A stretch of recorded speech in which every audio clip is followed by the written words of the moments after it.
Banana. Bananas here. He got taller.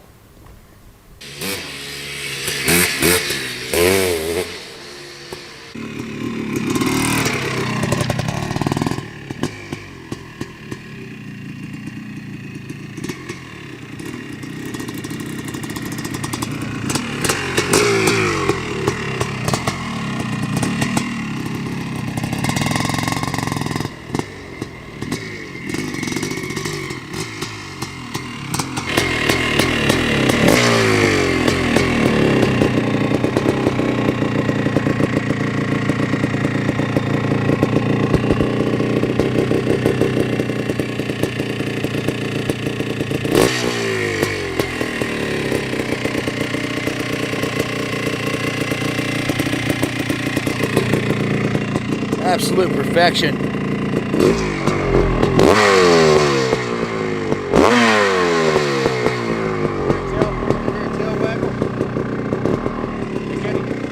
You get the rear tail waggle?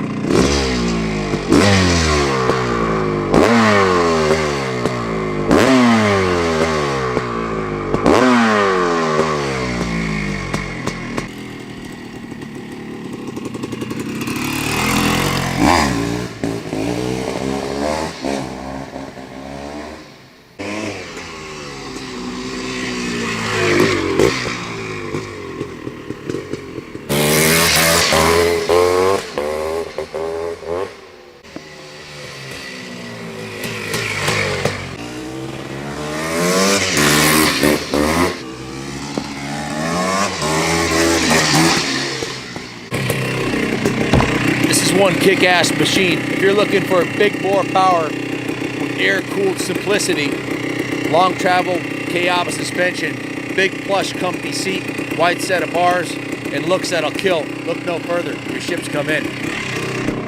What's happening, fellas? This is Ken Sr. outside of the New England Motorcycle Museum with what is the finest 1984 YZ490 left on the planet. This thing is an absolute perfect museum piece.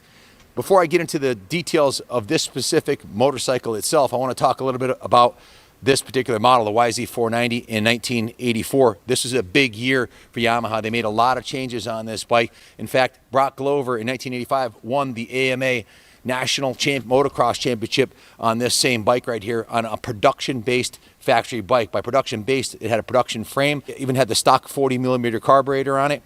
They did some porting on it, different internals to the suspension, but it had the same forks and swing arm, and that was quite a feat to win the A.M.A. National Championship on this bike. Haken Carlquist campaigned these overseas with success also, and they're raced locally by guys like me. I actually won a Greylock hair scramble on a YZ490 in the pro class and raced these in the amateur class also before I turned expert. So lots of races were won on this bike.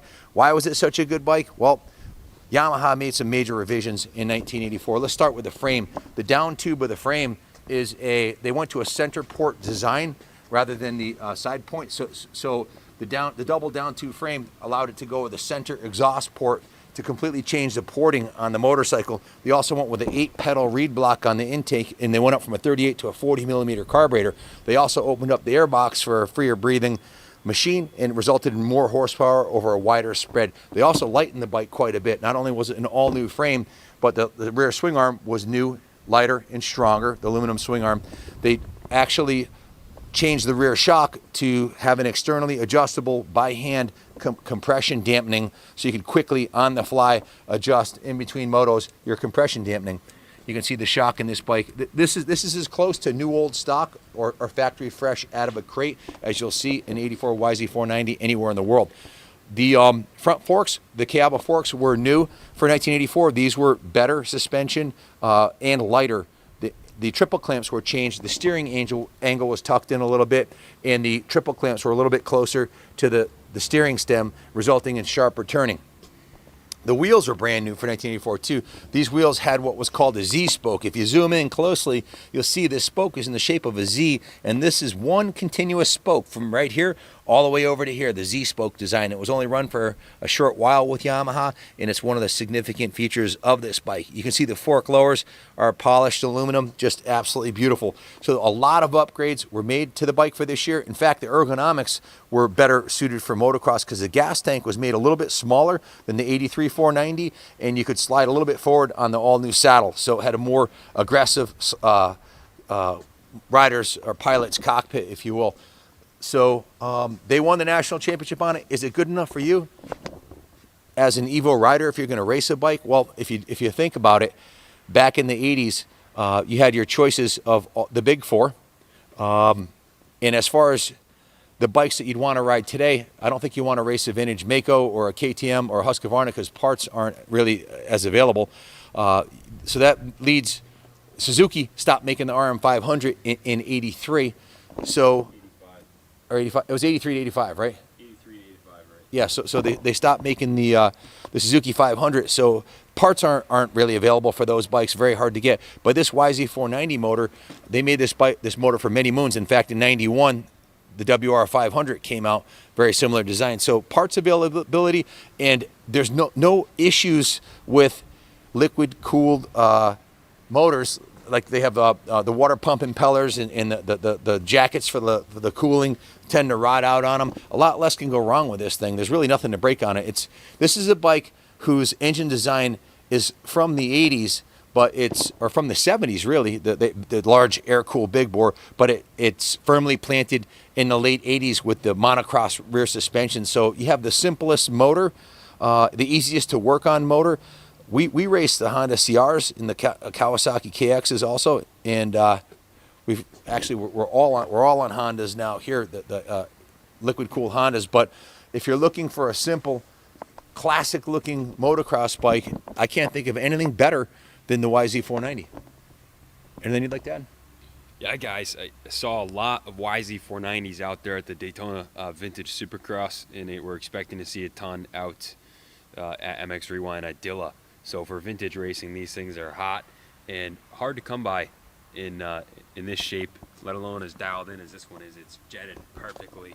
It started first kick. This thing is super tight. It's got a boatload of compression. In fact, it's really quite hard to kick it all the way through the stroke. I had to put my boot on and get it through. But if you can manage to kick it through the first time, it fired up beautifully with just a pinch of throttle, and it just idles like it's a thing of beauty.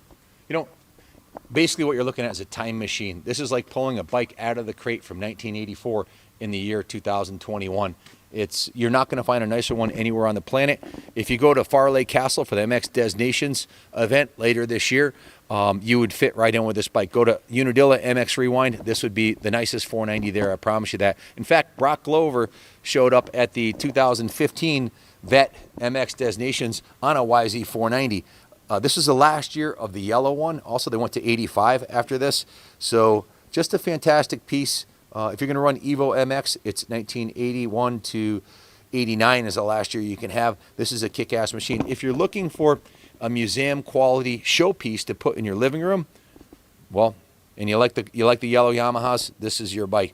I'm a big fan of Yamahas. All my championships, I won 16 regional championships in motocross on Yamahas. I've been riding Yamaha since 1971.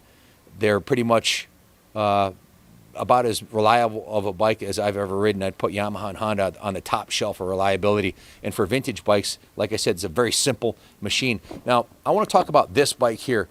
And you're going to have to zoom in really, really tight to see what I'm talking about. Look at this shock, Kenny. It looks like it just came out of the crate in 1984. The shock bumper, the shock body, the decal, everything on it, it's brand new. The frame looks brand new. The pegs look brand new. The fenders and the gas tank, all the plastics look brand new. The graphics look brand new.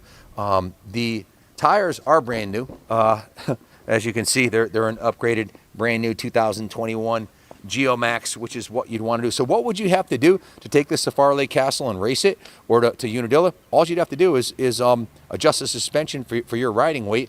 They're air adjustable spokes. There's a compression adjustment and spring adjustment for the shock. So just set it up for your riding weight and get out there and race it. I don't know what else to say, man. This thing is absolutely pristine. The rims are perfectly straight. I believe the rims were refinished at some point of its life. They appear to be brand new, but they're the finish is almost too nice to be original. I believe the engine was repainted, the frame was repainted, but we're not 100% sure if some of the components are original, like the seat and some of the other components, or whether they've been replaced. It's so when it first rolled into the showroom, I was like, this is brand new. It's an NOS brand new motorcycle, but I can't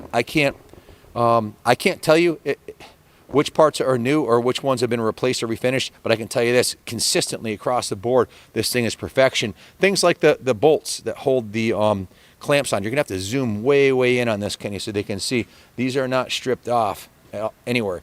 If you look at the hardware that holds the brake lever on, it's not stripped at all. None of the bolts, nuts are stripped. All the hardware appears to be brand new. The gas cap appears to be brand new. The saddle appears to be new. It's as close to new as you're going to get without opening one out of a crate. It's absolute perfection. What the camera doesn't capture, the brakes will lock right up. The front brakes are feel like a twin disc. Yeah, I forgot to mention, that was another upgrade for 1984. They went to a twin leading shoe front brake, which works just like a disc brake as far as the stopping power. It's like Kenny said, it's a different, obviously, older technology, but it's as good of a drum brake as ever graced a Yamaha motocross bike. Just a beautiful piece. The pegs are perfectly straight. Take a look, zoom in on this right here. The plastic slider is brand new out of the box, factory fresh, and so isn't the chain guide, which was an improved, lightened item for 1984. Like I said, this is NOS perfection, folks. If you're looking for, now think about this. If you're looking to buy a vintage big bore two-stroke bike, basically these bikes needing restoration in running condition are selling on Craigslist, eBay, Facebook Marketplace in the $3,000 to $5,000 range.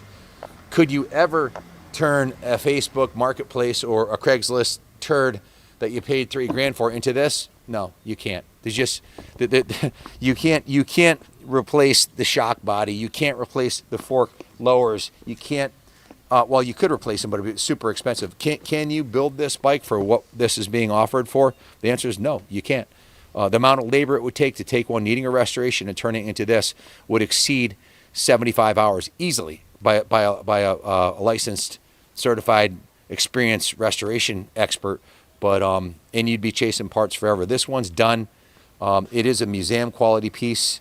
Another thing they upgraded was the motor mounts were upgraded for 1984. So it was a whole new revision, and Broc Glover went out and stomped the competition and won the 1985 A.M.A. Outdoor National Motocross Champion. I don't think there's a better pedigree than that.